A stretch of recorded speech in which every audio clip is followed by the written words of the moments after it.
Hey guys, welcome back to the channel. So today we have another shop talk video, and today's topic is going to be about knowing when to throw in the towel and just, be done with something. It's something that most people, most mechanics have a hard time doing, but I figured we would talk about it and I would share some of my experiences with this topic. So before we go ahead and begin, guys, if you guys haven't subscribed to the channel, hit the subscribe button down below. Definitely smash that like button because it helps the channel out. And with that said, let's go ahead and get into today's topic. So today's topic is going to be knowing when to throw in the towel and accept help, or just walking away from something if you can't figure it out. This is a very sore subject for most mechanics, guys, because a lot of mechanics that I know are very proudful people and they have really big egos that tend to not help them out so much sometimes, especially when they can't let it go or when they don't want to require help from anyone or accept it. And I'll give you guys two examples of this today. One of them is going to be regarding me when I used to work at a dealer in a situation with a fellow mechanic, and the second one is actually going to be me. Now, in my scenario, just to give you guys a heads up, I didn't cost anyone any money, because the issue with mechanics and having really big egos is that it can wind up hurting the customer or the car they're working on, simply because they're going to wind up running up the bill or the estimate and just lead themselves in a wormhole, or they keep digging the hole deeper, whatever you want to call it. So the first scenario is going to be me at the dealer with a fellow mechanic, and this actually happened, guys. Just want to preface that, but I'm not going to mention when and where, or any real names here. So this guy wound up costing the customer a bunch of money and wound up giving himself a headache, including giving me a headache, to the point where I just didn't want to deal with him. So I worked at the dealer. This guy worked next to me. If you guys are very familiar, most dealer techs work next to one another. You'll have a lift and a flat stall, or two lifts depending on the scenario. At this dealer, we both had two lifts, so you could work on two cars simultaneously. And this guy was my stall buddy, meaning he was next to me. He was my neighbor. So we're gonna call this guy Nick. Nick got a vehicle in that had a overheat condition, and the car was about 3 years old. It had around 50,000 miles at the time, and the customer always brought it back to the dealer for work on it. And the car started overheating. The customer had taken it to another dealer where they had replaced the radiator and thermostat, but it hadn't fixed anything. Nick gets the car in. He's trying to diagnose it, and I see him just doing stuff there, and I really wasn't paying attention to what he was doing that much. And I just know that he replaced the radiator, he replaced the thermostat, he replaced the coolant temperature sensor, and he was even going to recommend that the customer replace the gauge cluster. Now, I don't really want to speculate too much on what Nick knows or what he doesn't know, but I'll give you a good idea, guys, that this guy knew what he was doing. He was a good mechanic, but sometimes he was just too proudful and his ego got in the way. And I don't know how he screwed up so bad on this one. But what he wound up doing was he kept making recommendations, customer kept approving, and he racked up a bill in the thousands for this vehicle. Being dealer parts and a dealer tech, none of that stuff is cheap. So I think he had like 2,500 bucks on this work order of all these things that he recommended that he said will fix it, and none of it fixed it. And I remember I didn't have that much work one day, and he had the car for about 2 days in his stall, and the service manager and the advisor had both come up to him and had a conversation that I overheard, where they were pretty much chewing him out. And this guy just, again, ego getting in the way, wouldn't let go. So I go up to him like, hey, man, I have some free time. Need some help with this? Need help diagnosing it or doing anything with it? Or you want a pair of fresh eyes to look at it? He's like, no, I got it, this and that. He's like, just go back there and do whatever. And here's the thing, guys, if you don't want my help and I offer it, I'm not gonna pressure you. Like, hey, whatever, you want to dig your own hole, go ahead, by all means. I was there as a friend to help him out because he's helped me out in the past, and I want to help him in the future. And that's how it generally works. We take care of each other at the dealership. I help each other out. And needless to say, he didn't want any help. He was already so far into it and so pissed off with himself and so aggravated that he was even being rude to me. But again, I've been in that scenario and I just shrugged it off. I was like, it's the situation. It's not really him hating me or anything of that nature. It's not personal, basically. He goes ahead and he's working on this and that, and he can't figure it out. And next day elapses. Nick Nick's day off, which I believe was a Thursday. Service manager comes up to me because I had nothing going on. It was a little bit slow at the dealer, and he's like, "Hey Mike, I want you to do this car." And I'm like, hold on a second. I'm not gonna get involved in Nick's project because I don't want to get blamed for anything. He's like, "You're not gonna get blamed." He's like, "I'm putting you on it." He's like, at this point in time, he's like, the customer has been talking my ears off, screaming and yelling at me. He's like, we're on the hook for pretty much every single thing that Nick has done to this car right now because the customer is refusing to pay. He's like, I need this thing fixed so we can go ahead and get this thing out of here and clear up this issue. So I was like, okay, as long as you tell Nick that when he comes back, because when he figures out I touched it, he's going to go ballistic. You know, he was a little bit of a hothead. And my manager's like, don't worry. It's all water under the bridge. I'll take care of it. Okay.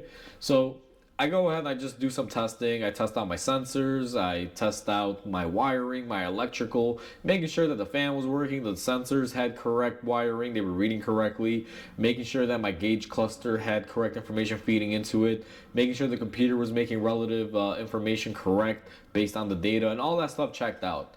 And you could check out all the stuff, guys, without even having to replace a part. And even though Nick recommended all these parts, he could have just, again, diagnosed them. I don't know why he didn't, or if he did and he, got it mixed up. I don't know what happened. So all the stuff checks out. Next thing I do is I go and I check out the radiator, make sure that it's not plugged up, even though it's a new radiator. Sometimes it can happen. So I disconnect the upper lower hoses. Sure enough, it's flowing water really easily, not an issue. Bolt everything back up, bleed the system. The car's overheating. Nick had pretty much replaced the gauge cluster. It was sitting on his bench. He had the 2 temperature sensors replaced, and he had replaced the radiator and the thermostat. So he had quite a bit of money already wrapped up into it. One thing I noticed about this car, when the fan would kick on, everything was operational, but I wasn't getting a lot of airflow. And the way this car was designed is the radiator would come out, and you could only see the back of the condenser. Now, for those of you that aren't aware, most cars, you have a condenser in the front of the car, then you'll have whatever coolers the car uses if it has any sandwiched in between that and the radiator. So basically you have a condenser, any sort of coolers if you have them, and if you don't, nothing's there, and then the radiator goes behind the condenser. But typically, if you want to have good cooling flow and good airflow through it, you're going to have to make sure that your condenser can flow air through to the radiator and any other cooler that might be behind there. And this is the one step that Nick overlooked and didn't pay attention to. So now that I had a good idea that I wasn't getting airflow into it, it was really simple for me. All I did was I grabbed my thermal imager, I let the car run, it got hot, and I noticed that the radiator had basically hot coming in and hot going out. It wasn't cooling anything. Even with the fan coming on, it couldn't get enough airflow to cool down the actual temperatures in there. So what I did was I went ahead and I took off the front bumper and grill, because the way this car was designed, it had a little uniqueness to it where the condenser was really packed in there. And what I found were a multitude of things. So at one point in time where the opening was on the bumper to get airflow through, it looked like the customer had driven through some sort of roadwork zone where it had a bunch of oil and tar and stuff that they lay out the new roads with, the asphalt. And all that stuff had gotten all over the front of the condenser. And since that stuff is sticky, it had pretty much attracted any sort of sand, dirt, some bird feathers, and there was even like a potato chip bag that had all been sucked in and stuck to this condenser because it was sticky. And it was just caked on there, guys. It wasn't a little bit, it was quite a bit, that if you had just taken your flashlight and shined it in there and seen, you would pretty much see the issue. So what I wound up doing was I go get my manager. I'm like, hey, this is what's up, this and that. He's like, go ahead, replace it. I fixed the car, put everything back together, and sure enough, overheat condition done. Nick comes in the next day, and the car's gone. It's obviously, out. It's been cleaned and everything, and ready to be delivered back to the customer. And Nick's like, what happened to the car? And I was like, you may want to go talk to the manager. And he's like, he's really like pissed off. He's like, no. He's like, you've been here. What happened? And at that point, I was like, all right, listen. So for whatever reason, you couldn't figure it out. The manager came back here. The customer was yelling at him. He put me on it, and I was able to figure out the issue. And then he just starts flipping out. And I just looked at him like, you know what, man? I'm like, this is not my fault. Go talk to the manager. And it didn't take long because Nick was pretty much flipping out. and there's some screaming in the shop, and my manager hears it. He comes out. He's like, "What's going on?" I'm like, "I told you." I'm like, "Right now," I'm like, "You have pretty much put me in turmoil with this guy." And the manager just calms everything down, explains it to him, and then, after the situation had been calm for a little bit, Nick comes up to me. He's like, "Hey, man, I'm sorry, this and that," and I'm like, I get it, but at the same time, dude, like, I don't have time to deal with your BS. Like, I'm not here for that. So next time you want to flip out, I'm like, don't bring it my way, because, like, I'm done with it. Like, you have an issue, it's your issue. Don't bring it out on me. Like, I'm here trying to help you if I'm able to help you, just like you've helped me in the past. And he kind of felt bad about it, and again, I understand, but at the same time, even though I understand, it shouldn't be the case, guys. I never want to let go of something that you should be held accountable for your actions. Simple as that. Like, I understand in that moment you may be a little frail, but it doesn't give you the right to go on a rampage. Plain and simple. Always keep your self in check. That's always been my motto. So he apologizes. I accept. And I just tell him, listen, bro, like, no more of that. Like, if this situation ever happens again, like, if you flip out on me, like, it's gonna be bad for you. Plain and simple. And I'm not an angry person or anything, but I just don't want to hear people's BS. So after we got all that out of the way and we made up or whatever, he comes up to me. He's like, "So what was the issue? Because I couldn't figure it out, this and that." And I just pretty much told him, like, "Listen, man, you got to know when to throw in the towel. Simple as that. If you need help, throw in the towel, ask for help. If you can't figure something out, just say you can't figure it out." I'm like, "You can't let your freaking ego get the best of you." He's like, "No, it wasn't that. I actually diagnosed it." I'm like, "Listen, Nick," I'm like, "I don't know what your capabilities are." I'm like, "You've always been a good tech. You've helped me out when I needed help." And I'm like, "I don't know why it's hard for you to accept help."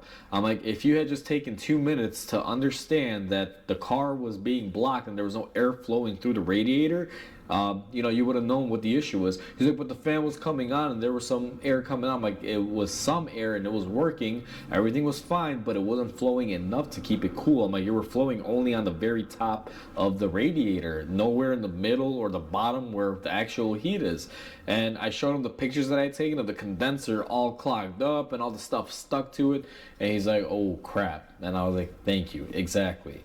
So that's the first example of a mechanic that let his ego go to his head, guys. And I will tell you this, from what I remember in that situation, the customer wound up paying a pretty hefty bill on that, because what the dealer did, and just typical dealer, people always get screwed over there. They made up some BS scenario that, yes, the condenser was clogged, you needed to replace it. That was the main issue. But because it was clogged, it caused the old radiator, or the new old radiator, whatever it was, to crack and overheat, causing the thermostat and the sensors to go bad. So you needed to do everything. And they kind of washed it away. The customer paid the bill, and everyone went on their merry day, even though that should have never been the case. That car should have just had a condenser and it would have been done. But anyway, that's the worst case scenario, and probably that's the worst thing I've seen in the field. That one tops it off. Like, that's the worst of the worst, I guess, when it comes to this topic. Now, the second thing that I'm going to talk about here is going to be me and my ego, where when I was younger, and this happened on my personal car, guys, I had a project car that I always wanted to own, and I loved it very much, and I was able to acquire it. But this thing was just spend money on it nonstop. I mean, this thing was probably eating away at $1,000 a month of parts and time from me, almost every month. And I just never knew when to throw in the towel. I got in way over my head as far as, like, I'm going to fix this, I'm going to build it up, I'm going to get it up and running. And what wound up happening, I did this for about 7-8 months. And once I was approaching, I paid like $4,000 for the car. And I was dumping at least $1,000 a month into it. And I got up to my bills really quick. And I was like, holy crap, I spent quite a bit of money on this thing. And it took me about 5 or 6 months to realize that, guys, that sometimes even though you have a passion for something and you really want to have something, sometimes it's not really the best thing for you to own, especially if it puts you in that sort of situation. And I remember I was so hard-headed and my ego got the best of me, like, oh, I can keep this running, I can do this, I can fix it. And not that it wasn't fixable. I mean, I was more than capable of fixing it, but the issue at hand was the money that it required to fix it, and at the end of the day just wouldn't work out. I mean, there's no point to put $10,000 to $15,000 in a car that even on its best day, all fixed up, is only worth about $7,000.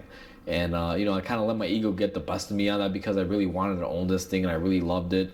And at the end of the day, what wound up happening was I spent all that money, all that time on it, just to pretty much stress myself out, get pissed off, cause my mood to, you know, kind of go down because this thing that I really wanted to be up and running, you know, wasn't quite working out exactly the way I wanted it to because I didn't have all the money up front to do all the work that it needed and to get all the parts. And even though I was doing the labor myself, still parts cost money, and it wound up putting a jam on me, and just my ego wouldn't let it go. I probably lost about $10,000 when it came to this thing. At the end of the day, I just got so fed up with it. I stressed out for over a year. Like I said, it made my worst side come out of me because I was always stressing. I wasn't happy because I thought my happiness would have been that thing running, and it took me about 5 or 6 months to start realize it was hampering my money situation. And about a year into owning it, I finally like got down to it, and I was like, you know what? Ever since I bought this car, I've been miserable. So this thing that's supposed to make me happy is actually killing me. And I just decided at that point in time, just cut ties with it. Wound up losing about $10,000 on that whole thing just because my ego got in the way. And that's probably the worst example for me. Now, I've never played with customers' cars in this situation. Like, my motto is quite simple. If I don't know it and I can't figure it out, I throw in the towel. I'm not going to cause my customers money. So those are the two scenarios, guys, and I guess you can say, to sum up this video and, you know, just to help you guys out there, or to take it from my perspective, from things that I've seen and things that I've gone through in my experience, is that you got to know when to throw in the towel and just stop, ask for help. Like, it applies to you, because every situation is different. Like in the first scenario is just stopping, you know, getting a pair of fresh eyes, asking for help, or having someone help you out would have addressed that issue. And then in my scenario number two, I'm pretty sure you know, my parents and my family members told me like, hey, you know, you're nuts, you're spending all this money on it. But my ego just got so inflated, and I was so proud, and I really wanted what I wanted, that I just kind of disregarded, in 1 ear out the other, as they say. And you know, that was my ego getting in the way. And even though people were telling me like, hey, you know, it's not worth it, this and that, I just neglected to care about what anyone said. And that was a little bit of hard-headedness and ego, you know, getting in the way. But either way, guys, I'm better for it. I've seen a lot of situations. Luckily, I've learned from the mistakes of others more than I've learned from the mistakes of my own, because I always try to pay attention to see what other people are doing, in the sense of when I was at the dealer, I would watch someone screw something up. So that way I learned my lesson through their screw up, and I would never have to repeat that. My best way in my eyes is that if I don't have to repeat anything that I've seen someone else do that was a failure or a mistake, I don't want to do it. So I try to learn not only from my mistakes, but others' mistakes that I see happening as well. And, you know, just try not to get in certain situations and try to avoid them. So hopefully this video was interesting. And, you know, if you guys have similar stories or experiences, feel free to share them down below. I would love to hear from you guys on this topic. So with that said, please comment, like, and subscribe. It definitely helps the channel grow. Hope you guys have a wonderful day, and I'll catch you guys on the next video.